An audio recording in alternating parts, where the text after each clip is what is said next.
Hello दोस्तों, स्वागत है आप सभी का। अभी पिछले वीडियो में जैसे मैंने बात करी कि पंचम भाव में राहु बैठे हैं और वहां पे मंगल भी साथ में बैठे हैं। ठीक है, तो इसको तो मैंने प्लस पॉइंट में आपको समझाने का प्रयास किया ही किया। अब एक प्रश्न और आया था कि धनु लग्न की कुंडली थी, अष्टम भाव में जहां पे मंगल नीच राशिस्थ होंगे वहां पे मंगल और राहु की युति बनी हुई थी, लेकिन उनके ऊपर दशा नहीं थी राहु की और ना ही चंद्रमा की कोई दशा, ना शुक्र का कोई संबंध दशा में इस समय दिखाई दे रहा था। तो मैं उनसे ये बोलूंगा कि आपके ऊपर अगर कोई प्रभाव होगा भी तो अंशमात होगा, शायद हम उसको उतना ऑब्जर्व भी ना कर पाए, पहली कंडीशन। ठीक है, दूसरी कंडीशन ये है कि पंचम भाव में राहु हो या नवम भाव में राहु हो तो हमेशा अच्छा मानना है कि बुरा मानना है, इनको लेकर कहीं ना कहीं थोड़ा सा क्लैरिटी भी चाहिए। अब ऐसा नहीं है कि मैंने एक टर्म आपको दे दी कि फिफ्थ हाउस है, फिफ्थ हाउस में राहु है तो अच्छा ही अच्छा है। कल को मैं बोलूँ नाइन्थ हाउस है, नाइन्थ हाउस भी भाग्य का होता है, राहु बैठा है तो अच्छा ही अच्छा है। नहीं, ऐसा नहीं। मैंने बोल दिया तो आप मान लो, मैं इतना कोई बड़ा इंसान नहीं, मैं अभी कोई किताब तो लिख नहीं रहा एस्ट्रोलॉजी पे कि मेरे को कोई इतना आप फॉलो करो। देखो, हम उन लोगों को फॉलो कर रहे हैं जिन लोगों ने मेहनत करी है और मेहनत करके अपने खून पसीने को लगा के एस्ट्रोलॉजी को बाहर निकाला है, वरना तो वो उन भाषाओं में लिखे थे जिनमें कि हम अपना सिर भी नहीं खपा सकते। मैं इसीलिए जिस बुक को यूज करूंगा वो के.एन. राव जी और उनके साथियों ने लिखी हुई है। वहां पे उन्होंने राहु को ऑब्जर्व करने के कुछ तरीके बताए हैं, मैं वो तरीके आपसे शेयर करूं। इन तरीकों को आप चाहो तो नोट डाउन कर लो। आज का वीडियो कितना लंबा जाता है मुझे उससे कोई फर्क नहीं पड़ता। कंसेप्चुअल क्लैरिटी बहुत इंपॉर्टेंट है। जब आप अपनी कुंडली को खोलो तो आप अपनी कुंडली को खोलने के बाद अपने राहु की पोजीशन से उस राहु को समझ सको, ये बहुत बड़ी बात है। क्योंकि मुझे आज भी याद है कि मैं जब शुरुआती समय में प्रिडिक्शनें करता था तो मैं राहु की प्रिडिक्शन में कई बार फेल होता था। क्यों? क्योंकि वो दिखाता कुछ, दे कुछ और देता था। इसीलिए सिर्फ उतनी ही बात नहीं जितनी कि हम एक सिंपल किताबों से पढ़ लेते कि राहु यहां बैठा होगा तो यही होगा, वहां बैठा होगा तो वही होगा। उसको और ज्यादा खोजेंगे ना तो आपको चीजें और भी अच्छे से समझ में आएंगी। तो चलिए, रूल्स क्या होते हैं राहु को ऑब्जर्व करने के, आज मैं पहले इसको क्लियर करता हूं, इसके बाद बताऊंगा क्या कारण है कि मैं इतना पॉजिटिव होकर आपसे कह रहा हूं कि यहां पे ये चीज अच्छी करेगा। जबकि आपको एक नेगेटिव बात भी बता देता हूं, जब कभी भी राहु पंचम भाव में बैठा हो और पंचमेश को कहीं साथ में ले ले तो मति भ्रम करा देगा, यानी कि गलत फैसले करा देगा। इसलिए अगर आपने मेरी लाइन को ध्यान से याद रखा हो तो मैंने कहा था कि जब ये मंगल राहु को क्रॉस करके जाए ना उसके बाद फैसले लेने का वक्त आएगा, उसके पहले नहीं। इसीलिए कहा था, देखते हैं वो सब समझेंगे इस चीजों से कि क्यों ऐसा होता है। तो रूल्स जो है वो इस तरीके से हैं। राहु अगर अकेला बैठा है और उसके ऊपर किसी भी ग्रह की कोई दृष्टि नहीं है, ध्यान से समझ लीजिए, आपकी कुंडली में राहु अकेला बैठा है किसी भी भाव में और उसके ऊपर यदि किसी दूसरे ग्रह की कोई दृष्टि नहीं है, उस कंडीशन में राहु जो है वो फल करेंगे उस पर्टिकुलर हाउस के लिए। और किस तरह से फल करेंगे? वो फल करेंगे उसके डिस्पोजिटर की कंडीशन के अकॉर्डिंग। डिस्पोजिटर कौन हुआ? उस राशि का स्वामी। ठीक है, तो राहु जहां भी कुंडली में बैठा होगा उसके स्वामी जहां बैठे होंगे, राहु अपनी फल दशाओं अंतरदशाओं में उसके बराबर कर देंगे जहां पे वो राशि का स्वामी बैठा है। अगर मान लीजिए आपकी कुंडली में राहु भले किसी गलत घर में बैठ गया लेकिन उस राशि का स्वामी फिर भी किसी सही घर में गया तो वो गलत घर में बैठा हुआ राहु भी अच्छे रिजल्ट कर जाएगा, पहली कंडीशन। ठीक है, बुक से सीधे आपको आज पढ़ा रहा हूं क्योंकि ऑथेंटिक लोगों की बुक्स को ही हमें रीड करना चाहिए। फिर हम कुछ एग्जाम्पल्स भी लगाएंगे, पंचम में और नवम में बैठने के बाद भी राहु चीजों को खराब कैसे कर सकते हैं उसको भी देखेंगे। दूसरी चीज देखिए, अगर राहु किसी के साथ जुड़ जाता है तो हमेशा एक टर्म को यूज करते थे किरण राव जी कि वो क्या करेगा, उसका काम है एक्लिप्स करना, इसका मतलब है ग्रहण लगाना। यही वो लॉजिक है जिसके दम पे वो कहते थे अगर राहु तीसरे भाव में बैठे तो छोटे भाई बहनों में वो या तो सबसे छोटा हो जाएगा या फिर बहुत बड़ा ही हो जाएगा। और यही बात वो 11वें में भी कहते हैं, क्योंकि दोनों भाई बहनों का भाव है। जब भाई बहनों के भाव में या बड़े भाई बड़े बहन छोटे भाई छोटे बहन के भाव होते हैं, उनमें जब भी राहु बैठता है तो वो अपनी डोमिनेंस कर देता है और उस भाव को एक्लिप्स कर देता है। जब वो उसको एक्लिप्स करता है यानी कि उसके ऊपर किसी तरह से ग्रहण लगाता है तो वो खुद को या तो बड़ा या तो छोटा, बेटा या बेटी, जो भी राशि का फल हो उसके अकॉर्डिंग बना दिया करता है। ये था वो लॉजिक, पकड़ने वाली बात। अब यहां पे क्या है, अगर राहु किसी के साथ बैठा है तो वो उसको और उसकी लॉर्डशिप को भी कहीं ना कहीं अपनी शैडो में ले लेता है। इस लॉजिक को इस समय आप लगा के देखिएगा। राहु इस समय मंगल के साथ बैठा है तो मंगल के जितने भी तत्व हैं उनके ऊपर वो एक क्या करेगा, शेडो लगा देगा। और यही वाला रीजन था, मैंने आपसे कहा पंचम भाव बुद्धि का होता है, पंचम भाव हेल्थ में रिकवरी का होता है। इस समय राहु इस मंगल के ऊपर एक तरीके से परत चढ़ाने का प्रयास करेगा और अभी वो दोनों एक दूसरे की तरफ बढ़ रहे हैं। जब वो राहु केतु एक्सिस को क्रॉस कर देंगे मंगल, उस समय इन चीजों में कमी आ जाएगी। तब आप इस समय कोई जल्दबाजी में फैसला नहीं करेंगे। फैसला आपको तब करना है जब तकरीबन 25 डिग्री क्रॉस हो जाए मंगल की। उसके पहले आपको वेट एंड वॉच रखना है। जिंदगी में हर लड़ाइयां उस समय ही युद्ध करके नहीं जीती जाती। यह सबसे बड़ा उदाहरण था रामायण और महाभारत का। एट द टाइम पे नहीं लड़ाई हो जाती और एट द टाइम पे यह चीज को नहीं किया जाता। कभी कभी उसके पहले प्रिपरेशन करनी होती है, बाद में रिजल्ट लाना होता है। वो संयम आपको होना चाहिए। फिर देखिए रूल 3, अगर राहु एस्पेक्टेड हो जाए कुछ प्लैनेट्स के द्वारा तो आपको यहां पे ब्रॉड क्लासिफिकेशन पता होना चाहिए। ब्रॉड क्लासिफिकेशन से इनका मतलब यह है कि नैसर्गिक रूप से ग्रह शुभ है या पापी, ये बात होती है। अगर मान लीजिए आपकी जन्म कुंडली में आपके राहु को गुरु की दृष्टि मिल रही है तो वो भले किसी भी भाव का स्वामी हो, अष्टम का हो, द्वादश का हो, कोई फर्क नहीं पड़ता, नेचुरल बेनिफिक प्लेनेट है जुपिटर। इस बात पे इंपॉर्टेंस दी जाती है। उस कंडीशन में अगर आपकी कुंडली में राहु को कहीं से भी गुरु दृष्टि कर दे तो उस कंडीशन में गुरु की शुभता राहु के पास चली जाती है। हाँ, गुरु जरूर पीड़ित होते हैं, ये उसका सेकेंडरी रूल है। तो उस कंडीशन में राहु अच्छे फल करने के लिए आ जाता है। अगर दूसरा बेनिफिक प्लैनेट होता है शुक्र, अगर शुक्र दृष्टि डाल दे तो भी ये पॉजिटिव कंडीशन होगी। लेकिन ध्यान रखिएगा, अभी मैं आपको एज अ ग्रहों के तौर पे बात कर रहा हूं, वो हाउस लॉर्डशिप को भी थोड़ा समय के बाद मैटर से समझाऊंगा, इसीलिए बोल रहा हूं। इसके बाद अगर शनि मंगल जैसे ग्रह उस पर दृष्टि डाल दें तो उस कंडीशन में राहु पाप पीड़ित माना जाता है और पाप पीड़ित राहु जो है वो परेशानी का कारण बन जाता है। ठीक है, इस बात को समझ सकते हैं। इसके बाद देखिए, aspected by malefics Rahu allow his shadow to fall with violence, यानी कि अगर कुंडली में आपको ऐसा दिखता है कि राहु के ऊपर मंगल या शनि जैसे ग्रहों की दृष्टि पड़ रही है तो याद रखिएगा ऐसे लोगों की जिंदगी में कहीं ना कहीं मारधाड़ होने की संभावनाएं बढ़ जाती है, क्रूरता होने की संभावनाएं बढ़ जाती है। वहां पे लोगों से कहना पड़ता है कि एंगर और एग्रेशन को कंट्रोल में रखना होगा। ये राहु के साथ कनेक्ट होता है।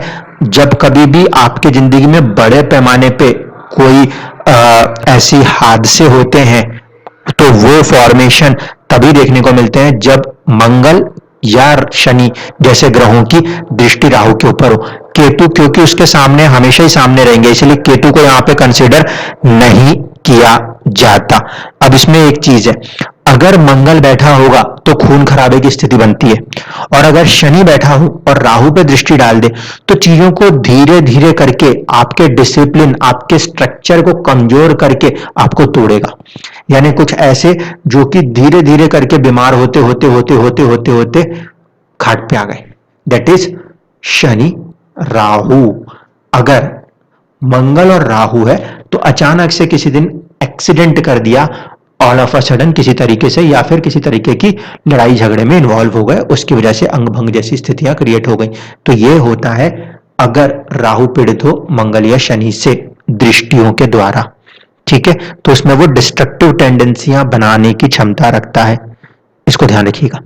इसके बाद aspected by benefics, Rahu can turn into a benefic. अब यहां पे ये बेनिफिक्स जो लिखा है इसमें कोई भी बात नहीं लिखी, तो यहां पे आपको बेनिफिक को समझना होगा उस लगन कुंडली में त्रिकोण का स्वामी है या केंद्र और त्रिकोण का स्वामी है। 6, 8, 12 के स्वामी नहीं होने चाहिए, इस वाले लाइन को ध्यान से समझिएगा। Aspected by benefics, Rahu can turn into a benefic, ये की पॉइंट है, लेकिन यहां पे वो टर्म नहीं यूज किया गया कि वो किसी नेचुरल बेनिफिट से बात कर रहा हूं, ठीक है। ऐसे कंडीशन में आपको हमेशा ध्यान रखना है कि हर एक इंडिविजुअल कुंडली में हर एक ग्रह अलग अलग भाव का स्वामी बन जाता है, इसीलिए कभी कभी क्रूर ग्रह जब त्रिकोण के स्वामी होते हैं और वो संबंध बनाते हैं तो वो पॉजिटिव रिजल्ट करने लगते हैं।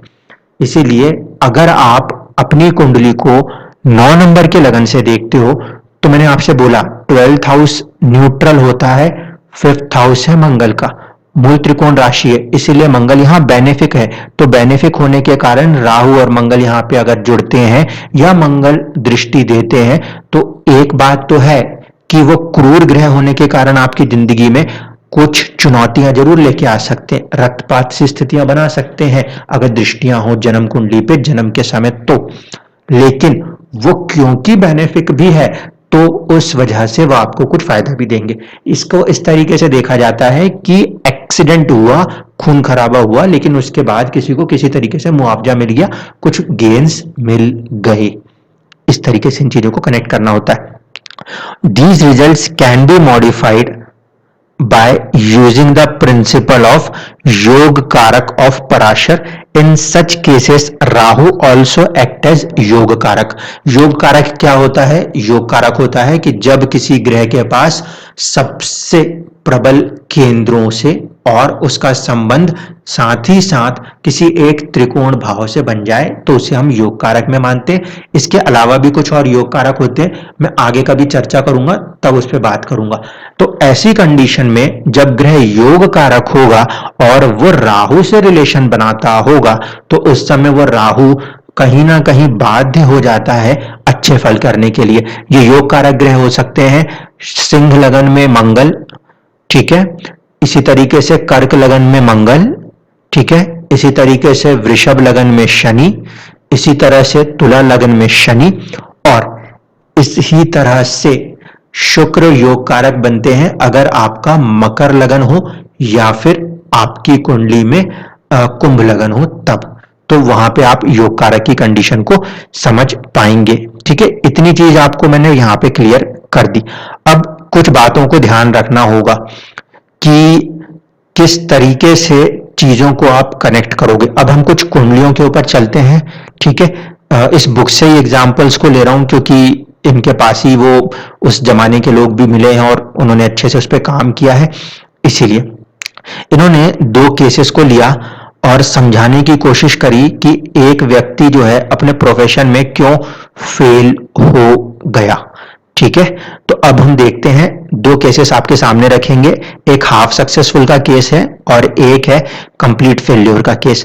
मैं इतनी पूरी थ्योरी वहां पे नहीं रटूंगा, वहां पे मैं आपको चीजें सामने ही दिखाते हुए चलूंगा कि चीजें क्यों और कैसे मटेरियलाइज हो गई। तो देखिए, सबसे पहला केस है, ये कंप्लीट फेल्योर का केस था, फ्लॉप्ड कैरियर। इस केस में क्या हुआ, ये जो आप कुंडली देख रहे हो, इस कुंडली में आप अगर ध्यान से देखो तो यहां पे 7 नंबर से लगन बन रहा था। ठीक है, ये कुंडली है, इस कुंडली में अगर हम बात करें तो राहु 11 नंबर की राशि है, वो वहां का कोरूलर है, देखने में लगता है कि अच्छा है, ठीक है। दूसरी कंडीशन कि शनि जो है अपनी ही राशि में बैठे हैं, वक्री होकर बैठे हैं, तो वक्री को हमने बोला चेष्टा बलि अच्छा लगता है ना। अब हम क्या बोलेंगे, हम तो ये बोलेंगे कि राजयोग की कुंडली है, शश महापुरुष राजयोग बना हुआ है, ठीक। इसके बाद देखिए कंडीशन, 10th हाउस में 10th हाउस का स्वामी खुद बैठा हुआ है, और 10th हाउस में इसके अलावा 9th हाउस का स्वामी भी जाके बैठा हुआ है, ठीक है। तो यहां पे भी आपको कुंडली को देख के लगेगा बहुत अच्छी सिचुएशन है। 9th का लॉर्ड 10th का लॉर्ड 10th में बैठे हुए हैं। उसके बाद भी ऊपर वो लिख रहे हैं फ्लॉप्ड कैरियर। गुरु और केतु एक साथ हैं इस कुंडली में, और मंगल जो है वो मंगल जाके बैठे हुए हैं आपके 12वें भाव में, ठीक। अब देखिए उन्होंने इसको किस तरह से ऑब्जर्व किया, उसको पहले समझा देता हूं। उनका यानी कि के.एन. राव जी का जो मत रहा है इस ऑब्जर्वेशन में, वो ये रहा है कि राहु अगर पंचम भाव में बैठा हो और at the same time, Rahu अगर पंचम भाव में बैठा हो और एट द सेम टाइम या तो उस 5th हाउस के लॉर्ड के ऊपर या फिर 5th हाउस के ऊपर, या अगर ये दोनों साथ में भी बैठे हैं, 5th लॉर्ड और राहु एक साथ बैठे हैं, तो उसके साथ अगर छठे भाव का स्वामी आके बैठ गया या उसने दृष्टि डाल के भी संबंध बना दिया, तो ऐसे परिस्थिति में कहीं ना कहीं जो प्रोफेशन है वो डिस्टर्ब कर सकता है। प्रोफेशन क्यों डिस्टर्ब कर सकता है, इसको समझना होगा। प्रोफेशन इसलिए डिस्टर्ब कर सकता है क्योंकि ये जो भाव है पंचम भाव, ये आपके 10th हाउस स्टेटस से देखा जाए तो 8वां है, और हमने कहा था 8वें भाव में राहु जो है वो अच्छा फल नहीं करता। तो इस बात को हमेशा याद रखिएगा। आपकी जन्म कुंडली में राहु जहां भी बैठा है वहां से उल्टी गिनती गिनिए और 8वें घर पे आइए। आपकी कुंडली में राहु जहां भी बैठा है वहां से उल्टी गिनती गिनिए और फिर उस भाव पर आइए जहां से गिनने पे वो राहु अष्टम बैठा हो। तो कहीं ना कहीं उस पर्टिकुलर हाउस में जहां भी आपकी कुंडली में आता हो, उसको लेके आपकी जिंदगी में अप एंड डाउन हो सकता है, ये याद रखिएगा, ठीक है। अगर लगन कुंडली में राहु अष्टम में बैठे, तब हम जब ड्रॉप की बात करते हैं तो राहु जहां बैठा है वहां से अगर आप गिन के वापस आओगे तो जो भी जिस हाउस से भी वो राहु की काउंटिंग 8th होगी, उस पर्टिकुलर हाउस के साथ जिंदगी में अप एंड डाउन हो सकता है, ठीक। ये बात भी ध्यान रखिएगा। दूसरी चीज जो हम यहाँ पे फोकस करते हुए चलें, तो ये लगन है 7 नंबर का, डिग्री है 20 डिग्री से ज्यादा। ये उन्होंने नहीं कहा, ये हम अपनी ओर से लेके चल रहे हैं, जो मेरा ऑब्जर्वेशन रहा है मैं उससे बात करता हूं। अगर हम देखें 7 नंबर का लगन है, तो यहाँ पे जो नक्षत्र पड़ता वो कहीं ना कहीं हमें मिलता राहु का खुद का नक्षत्र। तो हमारे सोचने का ढंग, हमारा मिड पॉइंट लॉर्ड सोचने में कौन हो गया, वो हो गया सीधे सीधे आपका राहु। वो कहां बैठा है, पंचम भाव में, अपनी ही राशि है, 11 नंबर की राशि उसकी खुद की राशि मानी जाती है। राहु जो है वो तकरीबन 7 डिग्री के आसपास आ गया 11 नंबर की राशि में। अब 11 नंबर की राशि में अगर राहु को हम देख रहे हैं, तो हम यहां पे भी नक्षत्रों को देखें, नक्षत्र किस तरीके से बने होंगे। कहीं ना कहीं इसमें मंगल का नक्षत्र मिलेगा शुरुआत के 10 डिग्री के आसपास तक, ठीक है, इतना कुछ कहा जा सकता है। तो राहु जो है वो 6-7 डिग्री के आसपास बैठे हुए हैं। देखिए साइकिल को समझिए, 9 नंबर से दोबारा साइकिल शुरू होगी। केतु ने 13 डिग्री लिए, शुक्र ने 13 डिग्री 20 मिनट लगाए, 26 डिग्री 40 मिनट खत्म हुए, और फिर 3 डिग्री 20 मिनट पे सूर्य का नक्षत्र हुआ। सेकंड हाउस 10 नंबर जो होगा वहां पे राशि 10 नंबर की राशि, उसमें सूर्य को जो मिलेंगे वो मिलेंगे 10 डिग्री, 10 डिग्री के बाद 13 डिग्री 20 मिनट, 13 डिग्री 20 मिनट और 10 डिग्री हो गए 23 डिग्री, 23 डिग्री के बाद वहां पे और ज्यादा से ज्यादा 6 डिग्री मिलेंगे। फिर 6 डिग्री 20 मिनट तक कहीं ना कहीं अगला आपका इसमें आ जाएगा, राहु कहीं ना कहीं अपना बोल सकते हैं कनेक्ट होगा मंगल से, और फिर राहु का नक्षत्र, और राहु के नक्षत्र के बाद वो आगे बढ़ जाएगा। तो राहु जो है वो इस लगन कुंडली में इंडिपेंडेंट हो जाएगा अगर वो शतभिषा नक्षत्र में बैठ गया तो। और वो बैठा किसमें, वो बैठा है रोमांस में, 5th हाउस में, एंटरटेनमेंट में। तो बुद्धि कहां चली गई, एंटरटेनमेंट में चली गई ना। पढ़ाई में चली गई, ज्ञान में चली गई, और वहां पे वो चीजों को डिस्टर्ब कर सकता है। पहली कंडीशन। इनका जो लॉजिक है अब उसको लेके चलिए, मेरे ये वाले लॉजिक को थोड़ा सा साइड रखिए, अब जो के.एन. राव जी का लॉजिक था उसको लेके चलिए। भूल जाइए कि फर्स्ट हाउस में राहु का कोई नक्षत्र और उसमें कोई सोचने का ढंग भी है, उनके तरीके से चलिए। राहु फिफ्थ हाउस में बैठा है, ठीक है, और उसके ऊपर दृष्टि किसकी है? एक शुभ ग्रह गुरु की दृष्टि है, ठीक है। इस वजह से नैसर्गिक रूप से तो राहु पहले शुभ हुआ, यानी कि बहुत पॉजिटिव थॉट देने वाली कंडीशन उसने बनाई। इसके बाद अगर हम देखेंगे तो राहु के ऊपर गुरु की दृष्टि, और गुरु जो है वो इस लगन कुंडली में सिक्स्थ हाउस का लॉर्ड है। अगर राहु पंचम से जुड़ जाए और उस कंडीशन में उसके ऊपर सिक्स्थ हाउस का लॉर्ड दृष्टि डाल दे, तो मैंने वहां पे पॉइंट आपको बोला था कि बेनिफिक अगर देख रहे हो, वहां पे बेनिफिक और मैलेफिक की बात होगी, वो होगी इंडिविजुअल कुंडली से।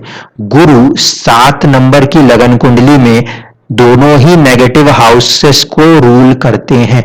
ऐसे में गुरु की दृष्टि राहु के ऊपर एक अच्छी बुद्धि देती है, तेज बुद्धि देती है, इसलिए जातक को तेज बुद्धि तो मिली, लेकिन क्योंकि राहु सिक्स्थ हाउस के लॉर्ड थे, करेज थर्ड हाउस के लॉर्ड थे, सॉरी जुपिटर सिक्स्थ और थर्ड हाउस के लॉर्ड थे, और उनकी दृष्टि राहु पर थी, तो लॉर्डशिप गलत होने के कारण इस इंसान की जिंदगी में क्या प्रॉब्लम आई?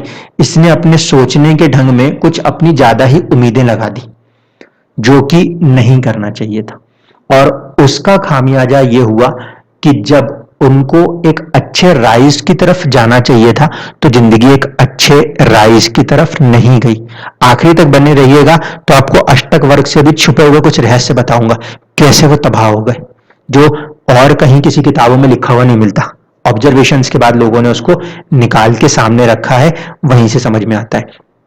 दशमांश, तो यहां पे आप इस चीज को समझ पा रहे हो, राहु अगर फिफ्थ से कनेक्ट है, लेकिन अगर उस समय उसके ऊपर या उसके साथ सिक्स्थ हाउस का लॉर्ड आके बैठ गया, तो प्रोफेशन के अंदर तबाही मचेगी, अन्यथा नहीं। क्यों? क्योंकि छठा भाव जो है उसको हम सर्विस के लिए कनेक्ट करते हैं, यहां पे ट्वेल्थ और उसको उतना ज्यादा तवज्जो नहीं दिया गया। अब चलिए इन्हीं का जो D10 चार्ट बना था उसको भी देख लें कि सिचुएशन सिर्फ और सिर्फ ऐसा नहीं है कि लगन कुंडली में थी, वो दशमांश में भी थी। जब इनके दशमांश की तरफ गए तो यहां पे देखा गया कि जो उनका ओरिजिनल D10 चार्ट है उसमें 10th हाउस का स्वामी बनता है शनि, वो फिर राहु केतु एक्सेस में आया और नीच राशिस्थ हुआ। एट द सेम टाइम वो बुध के साथ बैठा, बुध फिर छठे भाव का स्वामी और तीसरे भाव का स्वामी। तो जो कर्म करना था दशमांश की कुंडली प्रोफेशन का चार्ट, वहां पर भी जो आपका ओरिजिनल 10th हाउस है उसका लॉर्ड सेफ होना चाहिए। आप इस बात को यहां से सीख सकते हो, ठीक है। अगर आप अपनी कुंडली का दशमांश खोलते हो, आपका जो ओरिजिनल दशमांश है जो आपको बन के मिलता है, उसमें जो 10th हाउस आ रहा है, 10वां घर आ रहा है, कोई सी भी राशि हो सकती है, उसका स्वामी सुरक्षित होना चाहिए। यहां पे इस इंसान का जो 10th हाउस का लॉर्ड है शनि, वो कहीं ना कहीं राहु केतु एक्सिस में भी आया है, और सिक्स्थ और आपके थर्ड हाउस के लॉर्ड बुध के साथ आया। दूसरी बात है कि शनि खुद नीच राशिस्थ हो गया, इसीलिए इनका प्रोफेशन क्या हुआ? फ्लॉप कर गया। अब उन्होंने मेंशन किया है कि जातक ने सोचा कि मैं शादी कर लूंगा, शादी करने के बाद मैं राइज कर लूंगा एंड ऑल, बट उसके बाद और भी ज्यादा डाउनफॉल हुआ। इसका जवाब हम बाद में खोजेंगे, इससे पहले हम एक और चार्ट को देखेंगे और फिर वहां पे चीजों को समझेंगे, और बाद में एक कंपैरिजन उन्होंने बताया है उसको भी करेंगे आपके लिए, ठीक है। अब एक चार्ट हम लेते हैं, इसमें ये हाफ सक्सेसफुल टेक्नोक्रेट है। इस इंसान की कहानी ये है कि इस इंसान ने अच्छी पढ़ाई कर ली, अच्छे से काम भी कर रहे थे, और फिर कुछ हुआ, दिमाग में कुछ ना कुछ चल पड़ा और खेल खराब हो गया। चलती चलती जो चीजें थी वो बैठ गई। अब इस कुंडली में देखिए, इस कुंडली में राहु पंचम भाव में नहीं है। आज जो मैं आपको सिखा रहा हूं ना, वो राहु पे फोकस कर रहा हूं, पंचम छठम में ये सब कुछ नहीं है। राहु को ओरिजिनली कैसे ऑब्जर्व करना, दोबारा से चाहे तो वीडियो को सुन लीजिएगा, जो शुरुआत के पॉइंट्स बताए थे उसे नोट कर लीजिएगा। इस कुंडली में राहु जो है वो छठे भाव में बैठा हुआ है। अब भैया छठे भाव के राहु को तो बहुत गुणगान करते हैं लोग, वो तो ये कर दे, वो तो वो कर दे, वो तो पता नहीं क्या क्या कर दे, लेकिन क्या फिर कुछ नहीं किया उसने, काम खराब कर दिया। अगर हम अपने वाले सिस्टम से चलें तो हम देखें लगन जो है वो तकरीबन तकरीबन 2 डिग्री 3 डिग्री के आसपास है, और ये 3 नंबर की राशि है। लगन जो आएगा मिड पॉइंट वो आएगा किसके पास, वो आ जाएगा मंगल के पास। 12वें घर में गया, मेरा सीधा सा रूल कहता है कि इंसान का दिमाग खराब रहेगा, विदेश भेजो तो काम कर लेगा। जहां तक विदेश गया और काम वगैरह भी कर रहे थे, तो यहां पर जो हम अपने लॉजिक्स को लेके चलते थे ना कि हाउस का मिड पॉइंट लॉर्ड कहीं ना कहीं कनेक्ट करता है, तो वो चीजें भी कनेक्ट करती है। मंगल था, टेक्निकल एजुकेशन का प्लेनेट था, तो टेक्निकली टेक्नोक्रेट्स बनाया, पॉजिटिव है ये सारी बातें। अब देखिए इस राहु ने खेल कैसे खराब कर दिया और क्यों खराब कर दिया। अब पिछले वाले में तो मैंने आपको डिस्पोजिटर थ्योरी का फंडा नहीं लगाया कि राहु जो है वो शनि की राशि में बैठे करके, क्योंकि को रूलर थे, वो खुद वहीं के वहीं डिस्पोजिटर भी है, तो हमने उसको 50-50 कर दिया। ठीक है, अभी डिस्पोजिटर का रूल भी लगना है जो मैंने आपको सिखाया था, उसको देखिएगा। इस कुंडली में अगर हम देखें तो पहली बात, राहु जहां बैठे हैं उसके स्वामी बनते हैं मंगल, ठीक, और वो मंगल उठ के जाके बैठ गए 12वें घर में। तो डिस्पोजिटर थ्योरी के हिसाब से अगर काम करें तो यहां पे राहु की दशा जब चलेगी तो या तो ये हॉस्पिटलाइज कर देगा या तो मानसिक परेशानियां लगा देगा। ये हुआ डिस्पोजिटर थ्योरी, रूल 1 कंप्लीट हुआ। ठीक, दूसरा कि प्रोफेशन के अंदर अगर ट्रबल आया है ना तो 5th हाउस और 6th हाउस को ही रीड कराया उन्होंने, ये बात समझिएगा। तो इस कुंडली में प्रोफेशन में प्रॉब्लम क्यों आई इसको भी देखिए। जो लॉन्गेविटी होती है हम उसे अपने 8वें से देखते हैं, तो कहीं ना कहीं जो आपका 10th हाउस होता है, आपका स्टेटस है, उसकी लॉन्गेविटी कहीं ना कहीं आपके 5th हाउस से होती है। यही तो कारण है कि पहले हम ग्रेजुएशन करते हैं, एक अच्छी बुद्धि को हासिल करने का प्रयास करते हैं, फिर हम सर्विस में जाते हैं, 5th हाउस के बाद जाते हैं 6 की तरफ। तो 5th हाउस अगर एफ्लिक्टेड होता है, 5th हाउस का लॉर्ड भी अगर एफ्लिक्टेड होता है, तो फिर हमारे को प्रोफेशनल लाइफ में ट्रबल्स आते हैं। इस दूसरे पॉइंट को यहां से समझ सकते हैं, राहु के पॉइंट से भी समझाऊंगा, लेकिन जो लोग सीखना चाहते हैं वो इन ऑब्जर्वेशंस को देखें। 5th हाउस का लॉर्ड अगर आपके कुंडली में परेशान हुआ, पीड़ित हुआ, तो आप अपने प्रोफेशन के अंदर अप्स एंड डाउन्स देखोगे, उसकी लॉन्गेविटी पे इंपैक्ट आ जाएगा। ठीक, अब देखिए राहु का डिस्पोजिटर होके मंगल गया, पहली कंडीशन फुलफिल। दूसरी कंडीशन ये कि इस कुंडली में 5th हाउस का लॉर्ड जो है वो है शुक्र, और वो जाके बैठ गए हैं अपनी राशि में 12वें घर में। 12वें घर का शुक्र तो बहुत अच्छा होता है, पैसे भी खर्च करवाता है, चीजें भी करवाता है। अच्छा था, लर्निंग्स में पैसे खर्च करवाए, सारी चीजें करवाई, लेकिन राहु को अगर देखें तो राहु खराब हो गया। क्यों खराब हो गया? राहु इसलिए खराब हो गया क्योंकि एक तो राहु के ऊपर 6th हाउस लॉर्ड की दृष्टि आ गई, वो खुद भी छठे का फल देना चाहता था और ऊपर से मंगल की दृष्टि ने उसको बर्बाद किया। दूसरी बात कि शुक्र जो है वो राहु केतु की एक्सेस में आ गया। तो अभी हम पढ़ रहे थे ना शेडो की बातें, कि अगर राहु किसी ग्रह के साथ कनेक्ट होगा तो उसे शेडो करेगा। तो यही चीज को यहां पे आपको लगाना है कि दृष्टियां हैं, शुक्र और मंगल की दृष्टि है राहु के ऊपर। उसने लिखा था वहां पे पॉइंट कि जिन भी ग्रहों से राहु दृष्ट होता है उसके शैडो का प्रभाव उन पे भी पड़ता है। तो क्या आप इस बात को समझ पाओगे कि इवन दो राहु सिटेड इन 6th हाउस, वो 5th में नहीं है, लेकिन वो अपनी शेडो, ठीक है, जिसे हम क्या कहते हैं, अपनी परछाई, जिसे हम कहते हैं ग्रहण होना, वो किन्हें ग्रहण कर रहा है? वो ग्रहण कर रहा है मंगल को और शुक्र को। इस वजह से कहीं ना कहीं प्रोफेशनल लाइफ में ट्रबल आया। साथ ही साथ ये जो शुक्र था इसके ऊपर शनि की भी दृष्टि थी। शनि भले वहां पे 9th हाउस लॉर्ड होंगे, एक्सचेंज है 9th और 10th के बीच में सब कुछ है, लेकिन उसके बावजूद भी क्योंकि दृष्टि से वो पीड़ित है, शनि नेचुरल मैलेफिक है और 8th हाउस का लॉर्ड होने के कारण ये यहाँ पे योग कारक नहीं है, ध्यान रखिए योग कारक नहीं है, इस वजह से भी ये प्रॉब्लम में आए। जब हाउस एक्सचेंज की कंडीशन होती है तो जुपिटर का कुछ फैक्टर इसको सपोर्ट तो कर देता है, इसीलिए इन्होंने शुरुआत की जिंदगी में काम किया और काम करने के बाद फॉरेन तक चले गए। इसलिए यहाँ पे जो केस इन्होंने लिया है उस केस में उन्होंने लिखा है कि ये किस तरीके से हुए हैं, ये कंप्लीट फेल नहीं है, ये हाफ सक्सेसफुल टेक्नोक्रेट्स के तौर पे देखे गए। यूएसए में गए और वहां पे वो सारी चीजें हुई, इलेक्ट्रॉनिक्स एंड ऑल में उन्होंने काम किया। इसके बाद आ जाइए और सीधे हम चलते हैं, ये उनका पूरा वही एनालिसिस है, वेस्ट ऑफ एनर्जी क्यों हुई उसको लेकर उन्होंने एक बार बताया है, ठीक है। मंगल का 12वें में जाना और इसके बाद ये सारी चीजें होना, और साथ ही साथ अगर इसमें चतुर्थांश को तो मैं कभी बाद में समझाऊंगा, इस चार्ट को भी चतुर्थांश को भी उन्होंने यूज किया है कि इंसान अपनी जिंदगी में कितना खुश रह सकता है उसको समझाने के लिए। ये मुझे खुद अभी खोजना पड़ेगा, इसलिए मैं इसको बाद में आपको समझा के दूंगा। आप इससे और आगे बढ़ जाओ, हम कोशिश करते हैं दशमांश की। ये था दशमांश का चार्ट इन जातक के लिए जो हाफ सक्सेसफुल लिखे गए। इस चार्ट के अंदर अगर आप देखोगे तो यहां पर फिर आप देखो कि जो आपका 10th हाउस है, यहाँ पे आपका 12 नंबर लिखा हुआ है, उस 12 नंबर के जो स्वामी होते हैं वो होते हैं गुरु। गुरु अपने से एक घर आगे जाके बैठे हुए थे, प्लस पॉइंट पोजीशन थी, ठीक है। मंगल की राशि में बैठे हुए थे, वहां तक वो प्लस पॉइंट कंडीशन थी, इसीलिए जो जातक थे वो कहीं ना कहीं कुछ अच्छी दशाओं में कुछ हद तक अपने आप को सक्सेसफुल रख पा रहे थे।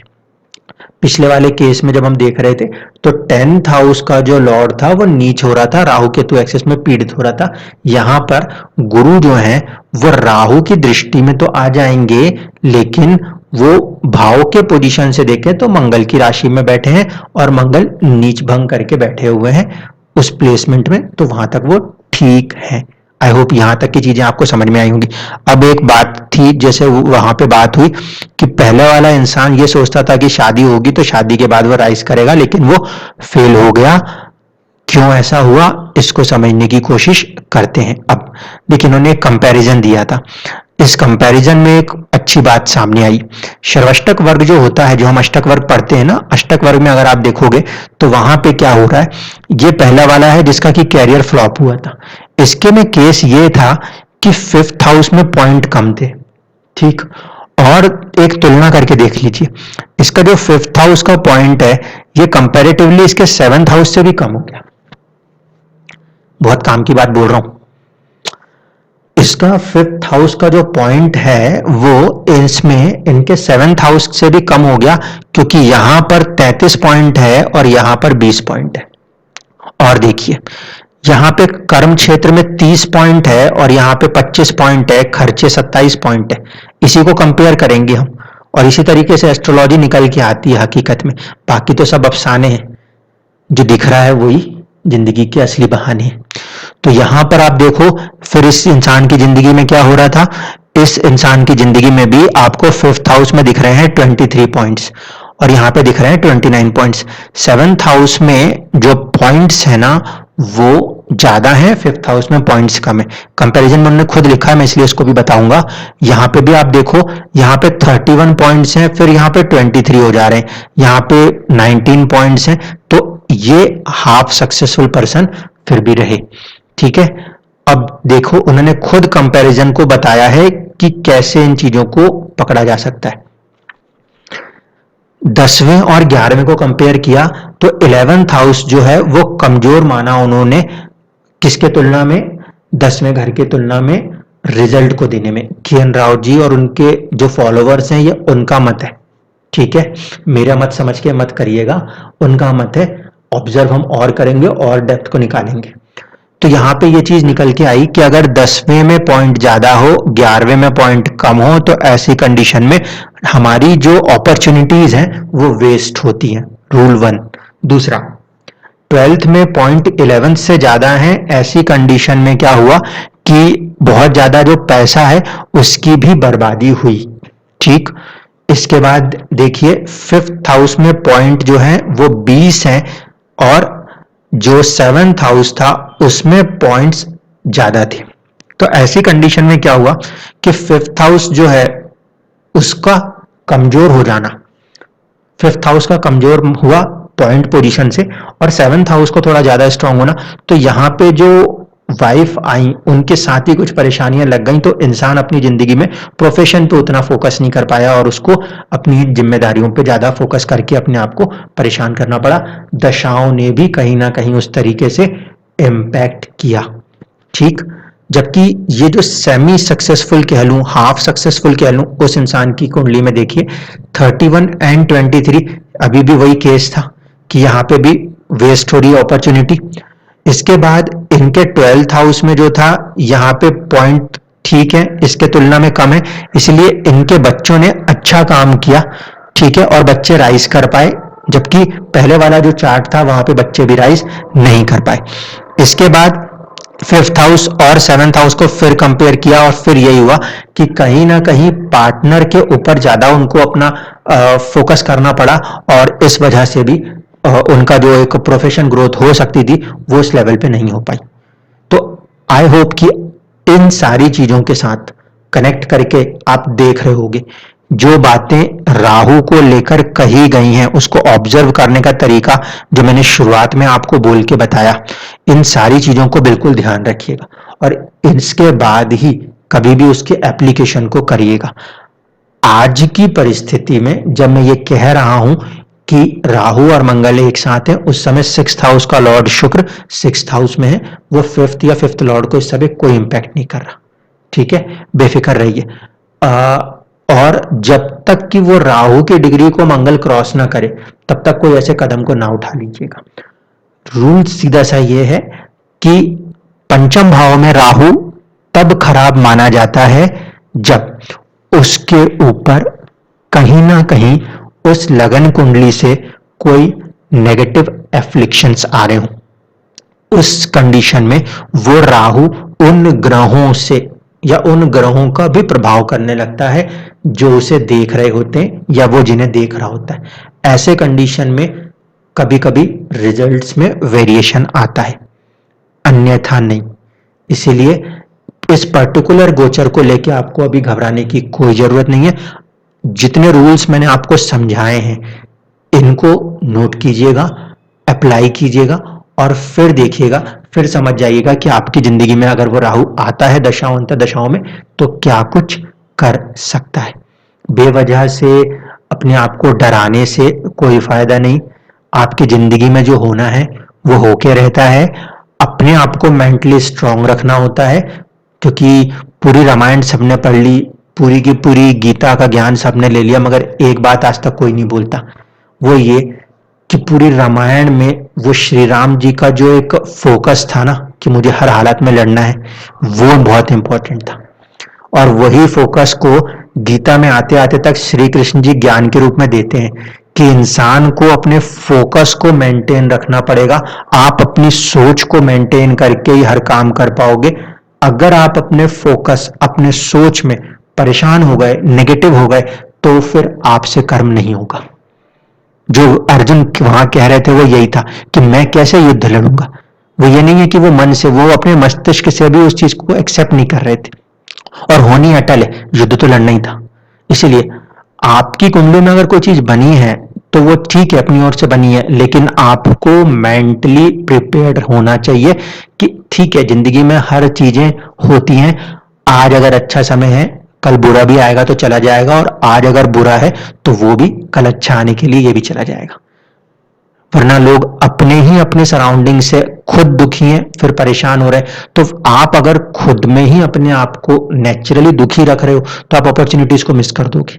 इसलिए बार बार कह रहा हूं, अपने आप को पॉजिटिव करने की कोशिश कीजिए, और जिस दिन आप पॉजिटिव हो जाएंगे, यकीन मानिए कि जिंदगी कब पलटती है इसका उदाहरण अगर किसी से लेना है तो रजनीश जी से लीजिए।